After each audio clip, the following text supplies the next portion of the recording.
বন্ধুরা, আজ আমরা WBCS 2022 সালের WBCS গ্রুপ ডি এর কাট অফ নিয়ে আলোচনা করব। মানে রিটেন এক্সামের যে রেজাল্ট বেরোবে মেনের, সেটার কাট অফ কত হতে পারে সেটা নিয়ে আলোচনা করব। এবং ভ্যাকেন্সি কেমন আছে সেটা তো আমরা জেনেই গেছি। আর আলোচনা করব যে কতজনে ডাক পেতে পারে, মানে পিটির জন্য ডাক পেতে পারেন, ফ্রেশ লিস্ট আর কি। আর আলোচনা করব এই 2022-এর এন্টায়ার রেজাল্ট এবং ভ্যাকেন্সি 2023 সালের রেজাল্টের উপর এবং ভ্যাকেন্সির উপর কীরকম প্রভাব ফেলবে। তো যাই হোক বন্ধুরা, আমরা প্রথমে শুরু করছি যে 2022 সালে গ্রুপ ডি এর জন্য WBCS-এর কতজন ডাক পেতে পারেন।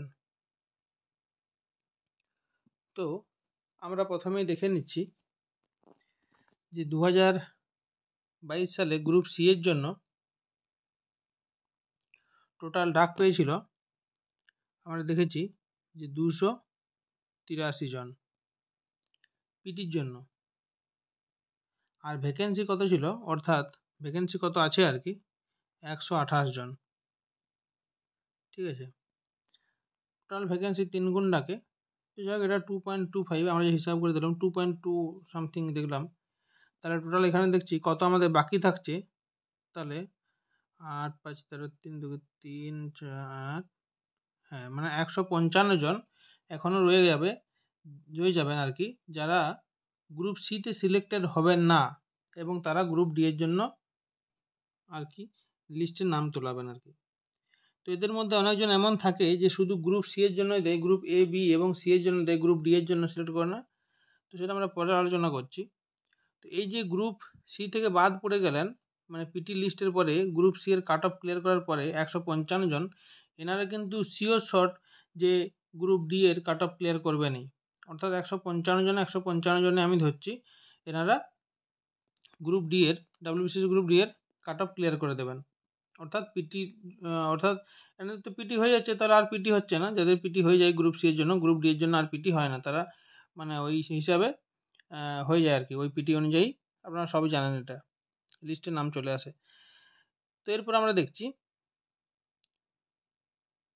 গ্রুপ এ থেকে, এরপর আমাদের দেখতে হবে তো যে গ্রুপ এ থেকে এবং গ্রুপ বি থেকে কতজন আসতে পারে। তো আমরা আরেকটা ফ্রেশ লিস্ট করছি। দেখুন যে গ্রুপ এতে পার্সোনালিটি টেস্টের জন্য পিটির জন্য কল পেয়েছিল কজন, যে 519 জন। আর ফাইনালি সিলেক্টেড হয়েছে 153 জন ফাইনালি সিলেক্টেড। ঠিক আছে, তাহলে এখান থেকে বাকি রয়ে গেল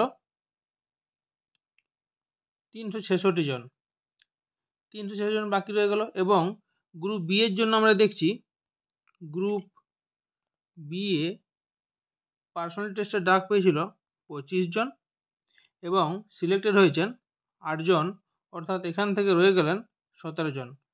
তাহলে এই যে 366 জন এবং 17 জন গ্রুপ বি থেকে, এবং গ্রুপ এ 366 জন, টোটাল রয়ে গেলেন 383 জন। তো এনাদের মধ্যেও কেউ গ্রুপ ডি এর জন্য সিলেক্টেড হবেন আর কি, গ্রুপ সি হবেন, গ্রুপ ডি হবেন। গ্রুপ সি তো বেরিয়ে গেছে, আমরা গ্রুপ সিটা ধরছি না। গ্রুপ ডি এর জন্য এখান থেকে কমপক্ষে আমরা 20%, মানে কেউ তো অনেকেই তো গ্রুপ ডি এর জন্য, WBCS গ্রুপ ডির জন্য ফর্ম ভরেন না আর কি, ওই গ্রুপ সিও থাকেন কেউ, আবার শুধুমাত্র গ্রুপ এ বি এর জন্য কেউ সিলেক্ট করেন আর কি। আর কেউ তো গ্রুপ ডিকে সিলেক্টই করেন না। তো যাই হোক, তার মধ্যে আমরা 20% যদি ধরে নিই যে গ্রুপ ডিতে আসবে, তাহলে ওখান থেকে মোটামুটি আসে আমাদের, এখান থেকে আসে 76.6, অর্থাৎ নিয়ার অ্যাবাউট আমরা ধরতে পারি যে 75 জন মোটামুটি গ্রুপ এবি থেকে নামবে আর কি গ্রুপ ডিতে। তো আমাদের আগে কতজন ছিল, যে বাকি ছিল 155 জন, এবং এইখান থেকে গ্রুপ এবি থেকে আসছে, মানে গ্রুপ সি এর পরে 155 জন বাকি থাকছে যারা কনফার্ম, এবং গ্রুপ এবি থেকে আসছে 75 জন, অর্থাৎ 230 জন আমাদের পিটি হয়ে গেছে আর কি। পিটি গ্রুপ ডি এর জন্য এনারা কাট অফ ক্লিয়ার করে দেবেন, আমরা ধরে নিচ্ছি আর কি। আর আমাদের এবার দেখছি যে ভ্যাকেন্সি কত আছে। ভ্যাকেন্সি আছে আমাদের গ্রুপ ডি এর জন্য 22টি। তাহলে 322টি, এখান থেকে 2.5 গুণ বা 3 গুণ আমাদের ক্যান্ডিডেটকে কল করা হয়। তো যদি আমরা 2.5 গুণ ধরে নিই, 322-এর 2.5 গুণ হলে হচ্ছে আমাদের 805 জন, আর 3 গুণ হলে আমাদের হচ্ছে 966 জন। তো আমরা ধরে নিচ্ছি মোটামুটি 915 থেকে 25 জন, তাহলে 805 আর 966 আমরা একটা মাঝামাঝি ধরে নিচ্ছি, কত হচ্ছে 885-র মতো হচ্ছে মাঝামাঝি ধরলে। তো আমরা ধরে নিচ্ছি যে মোটামুটি ওই 900 বা 915 জনের মতো আমাদের 915 জনের মতো ধরে নিচ্ছি যে ডাকা হবে।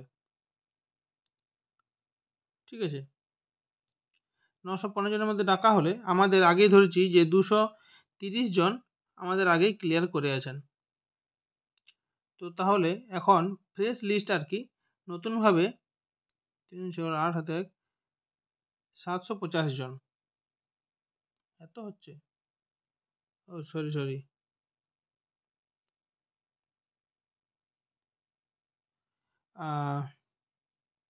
915 জন ধরছি, এবং এটাই ধরছি 230 জন আমাদের আগে থেকে ক্লিয়ার করে আছেন। তাহলে 5 308 থেকে 2 3 685 জন। তাহলে বন্ধুরা ওই 650 থেকে 700-র মধ্যে, 650 থেকে 700-র মধ্যে আপনাদেরকে মানে পিটির জন্য ফ্রেশ পিটি লিস্ট বের হবে আর কি। 650 থেকে 700-র মধ্যে কিছু একটা বের হবে নাম্বারের, এরকমই বের হবে। ঠিক আছে, আপনারা ফ্রেশ লিস্ট লাগ পাবেন, বাকি তো আলোচনা করে দিলাম, আপনারা দেখে নেবেন। এরপর আমরা আলোচনা করছি কাট অফ নিয়ে।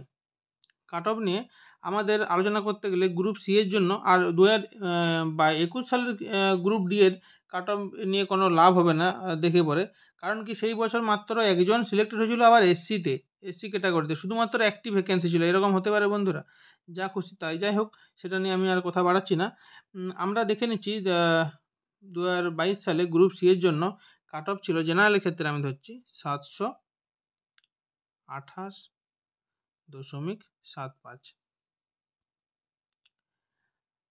তো এটা গ্রুপ সি এর জন্য ছিল। তো গ্রুপ ডিতে যখন আসছে তখন আমাদের এর থেকে কমপক্ষে 40 থেকে 50 নাম্বার কম হয়।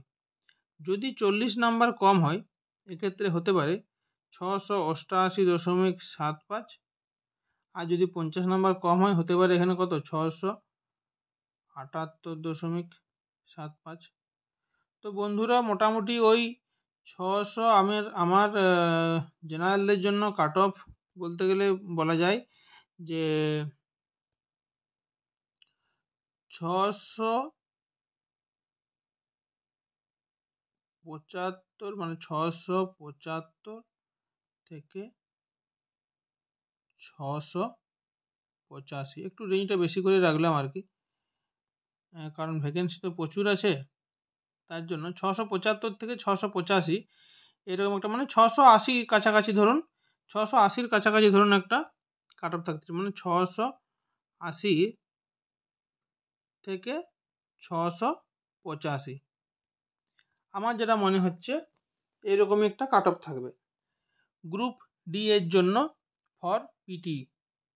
ঠিক আছে, এরপরে আপনাদেরকে সিলেক্ট হতে হলে এর থেকে 20-25 নাম্বার বেশি রাখতেই হয়, কারণ জানেন তো ইন্টারভিউতে যে নাম্বার পায়, যারা বেশি নাম্বার পায় একটু তারাই বেশি পেয়ে যায়। তো আপনারা একটু বেশি নাম্বার রাখলে অবশ্যই আপনারা সিলেক্ট হয়ে যাবেন।